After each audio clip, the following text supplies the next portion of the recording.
जय श्री गणेशाय नमः। आप सभी को सकट चौथ की हार्दिक शुभकामनाएं। आज सुनेंगे सकट चौथ की कथा, तो प्रेम से बोलिए गौरी पुत्र गणेश की जय। यह व्रत महिलाओं के लिए बेहद ही खास होता है। इस दिन माताएं अपने पुत्रों की लंबी आयु और अच्छे स्वास्थ्य के लिए तिल चौथ का व्रत रखती हैं। सकटा चौथ के दिन भगवान श्री गणेश के साथ माता संकटा की पूजा की जाती है। भगवान गणेश और संकटा माता हमारे पुत्रों पर आने वाली हर संकट को हर लेते हैं।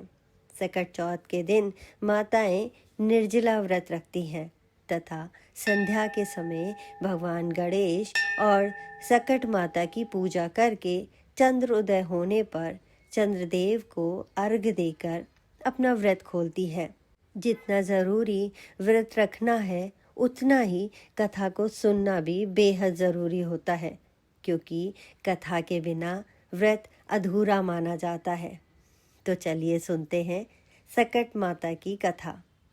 तो प्रेम से बोलिए गौरी पुत्र गणेश की जय, संकटा माता की जय। आपसे अनुरोध है कि कथा को अंत तक अवश्य सुनिए, क्योंकि कथा आधी नहीं सुनी जाती। और इस वीडियो को लाइक करके कमेंट बॉक्स में जय श्री गणेश अवश्य लिखें। तो चलिए सुनते हैं सकट चौथ की पहली कथा।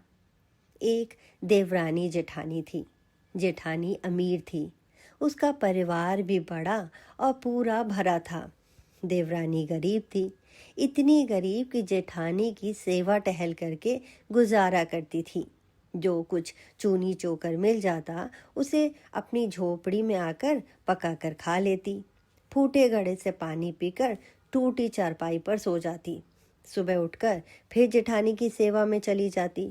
साल भर का त्योहार आया। देवरानी भूखी प्यासी जेठानी की टहल करती रही। रात को जब आने लगी तो और दिनों की तरह चूनी चोकर भी नहीं दिया। खाली हाथ झोपड़ी में आई। खेत से बथुआ तोड़ लाई। थोड़े से चावल के कण ढूंढ कर इकट्ठे किए। कण के लड्डू बनाए, बथुआ बनाकर रख दिया। रात को सकट माता आई। टटिया की ओर खड़ी होकर बोली, ब्राह्मणी खोलो किवाड़ा। देवरानी बोली, चली आओ माता, किवाड़े कहाँ हैं? भीतर आते ही सकट माता ने कहा, बड़ी भूख लगी है। देवरानी ने कहा, माता जो कुछ दिया है खाओ। कन के लड्डू और बथुए का धोधा आगे रख दिए। जब सकट माता चक्कर खा चुकी तो बोली, पानी तो पिला। देवरानी फूटी गगरी ले आई। पानी पीकर सकट माता ने सोने की इच्छा की। उसने टूटी खाट बता दी। थोड़ी देर सोने के बाद सकट माता को टट्टी लगी। उन्होंने पूछा, टट्टी कहाँ जाऊं? देवरानी ने कहा, माता सारा घर लिपा पुता है, जहाँ चाहो बैठ जाओ। सारे घर में उन्होंने टट्टी ही टट्टी कर दी। सुबह जब देवरानी उठी तो सारी झोपड़ी में सोना ही सोना बिखरा पड़ा था। जल्दी जल्दी बटोर कर रखने लगी, पर सोना बटोर ही नहीं पा रही थी। रखते रखते थक गई। इधर जब समय से देवरानी नहीं पहुंची तो जेठानी बहुत बिगड़ने लगी। जेठानी बोली, कल त्योहार था, सारा काम पड़ा है और देवरानी जी कहाँ अभी तक पता ही नहीं है। उसने अपने लड़के को भेजा और कहा, जाकर फौरन बुला लाओ। लड़के ने जो खबर दी तो जेठानी जी का दिल धक से रह गया। दौड़ी दौड़ी पहुंची, देखा चारों तरफ सोना ही सोना बिखरा पड़ा है। देवरानी ने पूछा, इतना सोना कहाँ से आया? देवरानी ने सहज भाव से बोला कि यह सब सकट माता की कृपा है। जेठानी ने पूछा, ऐसी क्या सेवा की तूने जो सकट माता प्रसन्न हो गई? देवरानी बोली, मैंने तो कुछ नहीं किया, केवल कन के लड्डू और बथुए का धोधा दिए थे खाने को। इस प्रकार उसने सब कुछ बता दिया। जेठानी घर आई और गरीबों की तरह रहने लगी। साल भर बाद जब सकट माता का त्योहार आया तो देवरानी की भांति कन के लड्डू बनाए और बथुओं का धोधा बनाया। फूटी गगरी और टूटी चरपाई रख दी और सकट माता की राह देखने लगी। रात में सकट माता ने दरवाजा खटखटाया। जेठानी ने कहा, माता किवाड़े कहाँ है, टटिया खोल कर आ जाओ। सकट माता ने कहा, ब्राह्मणी बहुत भूख लगी है। तो उन्होंने कहा कि माता ये कन का लड्डू और बथुए का दूधा है, खा लो। उन्होंने खा लिया। फिर कहने लगी कि हमें तो टट्टी आई है, तो क्या पूरा घर पड़ा हुआ है, जहाँ मर्जी कर लो। जब सुबह उठी तो देखा चारों तरफ गंदगी ही गंदगी, सारा घर बदबू से भर गया। जेठानी ने खिसिया कर देवरानी को बुलाया। देवरानी आई। जेठानी ने कहा, तुमने जो कहा था वह कुछ ना हुआ। देवरानी ने कहा, तुमने तो गरीबी का नाटक किया था, तुम्हारे पास तो सब कुछ भरा था, इसी से सकट माता अप्रसन्न हुई। मेरी गरीबी में उन्हें दया आ गई और सब कुछ दे दिया। तुमने तो मेरी नकल की थी, इसलिए ऐसा हुआ।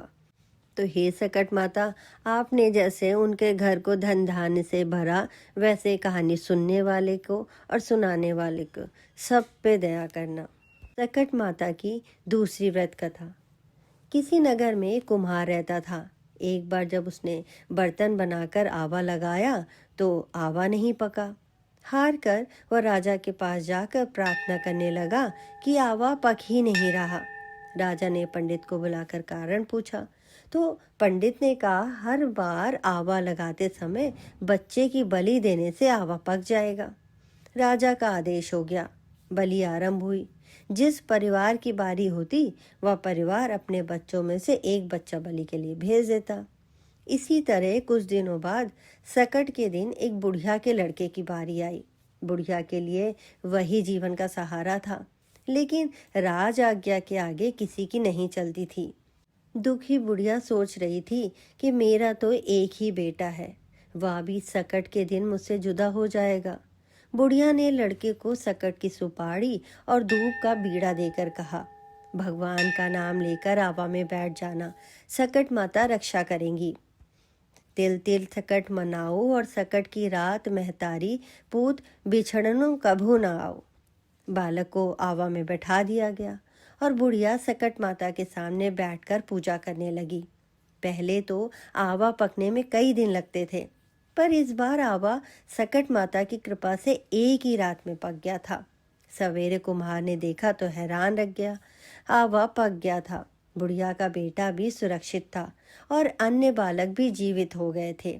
नगरवासियों ने सकट की महिमा स्वीकार की तथा लड़कों को भी धन्यवाद माना। तब से आज तक सकट की विधि विधान पूजा की जाती है।